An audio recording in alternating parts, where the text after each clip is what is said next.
Hello, and welcome to another moment of stillness. Here, at a few minutes of wisdom, we pause for just a little while to think deeply, to feel gently, and to grow quietly. Sometimes we need more than information. We need transformation. And wisdom is the medicine for the soul. Today's wisdom takes the shape of a story that gently reminds us of two timeless truths.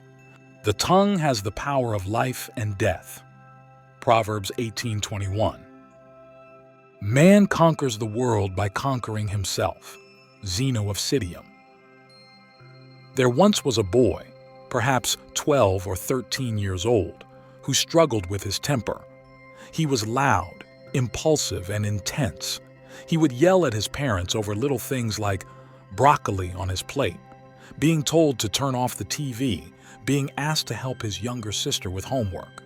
And at school, he was no different. His classmates avoided him. One called him the volcano. Another said, "Be careful around him. He's always one spark away from exploding."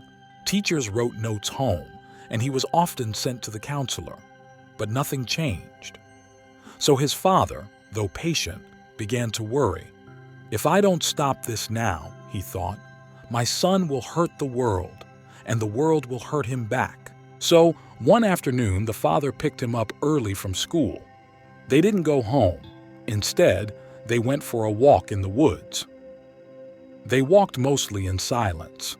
The father finally stopped and said, "Son, I want to give you something."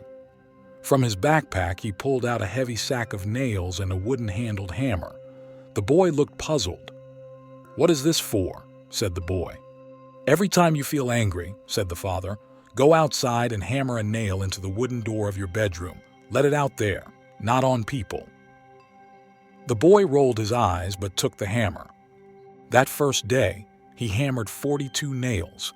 He barely made it to dinner without needing to slam in more. The next day, 37. Then, 31. His arm began to ache. His door began to look like a pincushion of frustration. As the days passed, the number dropped slowly. Why? Because each time he reached for a nail, he became aware of his reaction. Sometimes just walking to the room gave him enough time to breathe. A week later, something surprising happened. He caught himself about to yell at his sister, then stopped. He took a deep breath, and for the first time in a long time, he walked away. Eventually, a day came when the boy didn't hammer a single nail. He ran to his father with pride. "I did it. I didn't lose control today." His father smiled. "I'm proud of you, son, but there's one more task. Now, I want you to remove one nail each day you manage to stay calm." The boy's face dropped. The door had hundreds of nails. But he agreed. It took weeks. One by one, he pulled each nail out. And with each one, he felt lighter, stronger. He started helping at home, smiling more, listening instead of reacting. Finally, the day came. The last nail. He brought the bag of old, bent nails to his father. The father gently placed the bag down, walked the boy to the door, and said, "Look at it, son. What do you see?" The boy looked.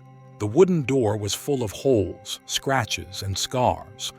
"These," the father said, "are the marks your words and actions left. Even when you apologized, even when you changed, the marks remain." And the boy understood. We can pull back our words, but we cannot always erase the wounds. You see, words are powerful. They build or destroy. Awareness is the first step towards self-control. Some people are walking around with doors full of holes inside their hearts, wounds caused by carelessness, by impulse, by pride. And sometimes, we're the ones holding the hammer. The Bible tells us, the tongue has the power of life and death. This isn't poetry, it's reality. Your words can raise a person from darkness, or bury them in silence. That's why we must speak with wisdom, not just honesty. Not everything you think should be said. That's not dishonesty. That's maturity. Wisdom is not just knowing what to say. It's knowing when, how, and if you should say it at all. And wisdom is also learning to forgive ourselves. Because we've all hammered nails into someone's heart. But we can become people who protect, not provoke, who heal, not hurt. Today, if you remember someone you wounded, send a message. Ask for forgiveness. And if you're carrying wounds from someone else, invite grace into that space. Life is too short to live bleeding. Thank you for spending these minutes with me. If this story touched something in you, don't just like the video. Live what it taught. Share it with someone who needs this reminder. And remember, wisdom is not just knowing the right path, it's walking it. I'll see you in the next reflection. Until then, speak life, speak gently, and leave fewer marks on the doors of others. Please like and subscribe if you enjoyed spending these minutes with me.